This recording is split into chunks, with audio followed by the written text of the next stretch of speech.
Bonjour, je suis Eric Angelo Beauté. Je voudrais vous parler aujourd'hui de ce que moi je sais faire, la cordonnerie Made in Abidjan, Côte d'Ivoire, mon pays.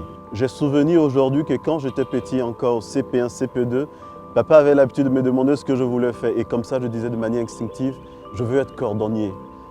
Je veux être cordonnier.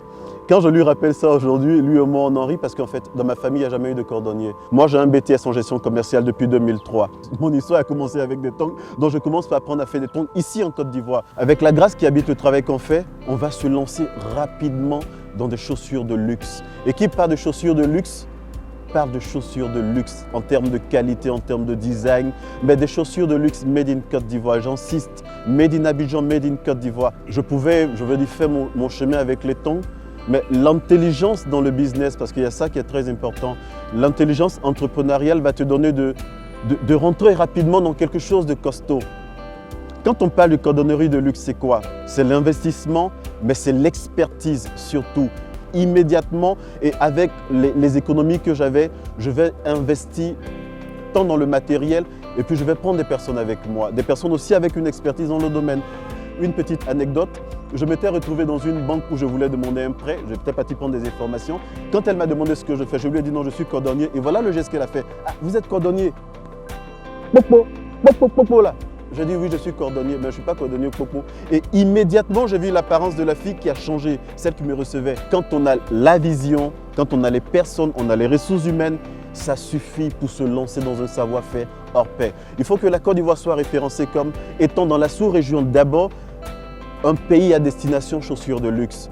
Pour qu'après, voilà, nous aussi, on grave nos noms quelque part. Et Angelo, le petit BT de Soubré, cordonnier de luxe. Voilà ce qui nous motive. Voilà notre leitmotiv. Chaque matin, on court, on rapistole, on fait ceci, on fait cela, parce qu'on sait qu'on a les moyens en termes de ressources humaines. Et quand tu as la vision, la provision viendra à coup sûr. La vision que j'ai à très court terme, c'est déjà de pouvoir produire ne serait-ce que 200 chaussures de luxe par mois.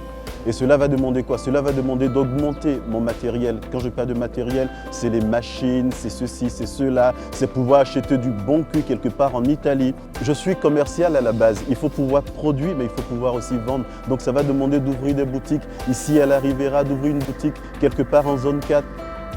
Mais ça va demander d'ouvrir aussi des boutiques dans la sous-région. À très court terme, je nous vois quelque part au Bénin, je nous vois au Gabon, le Gabon qui est très bon consommateur de chaussures de luxe, je nous vois au Cameroun. Je faisais partie de ceux qui disaient qu'il n'y a pas de boulot. Je n'avais pas compris en fait que le travail, c'était le talent que tu as, le talent que Dieu il a mis en toi. Et après ces histoires que je vous ai expliquées, j'ai compris que moi, mon talent, il est là. C'est de l'artisanat, c'est un travail de main. Ce que nous demandons à vous les bienfaiteurs, à vous les pourvoyeurs, acceptez de nous faire confiance et tendez-nous la main, on la prendra. Si moi j'ai agrandi mon business, que j'ai 20 autres personnes avec moi, si j'ai agrandi quelque part d'autre, qu'il y a 20 autres personnes qui viennent, et si on a fait comme ça, ne serait-ce que dans 5 pays de la sous-région, derrière, il y a combien de familles qui vivent de ça? Ce qui est bien dans ce que nous faisons, c'est que l'ouverture d'esprit nous donne de partir dans tous les sens. Et ça, c'est la force de l'art. On va travailler avec du tapa, on va travailler avec, mélanger du tapa à du cuir, on va travailler avec des matériaux qui sont propres aux Africains et qui sont adaptés aux saisons ici en Afrique. Croyez en nous, croyez en notre rêve et puis accompagnez-nous. Je vous remercie.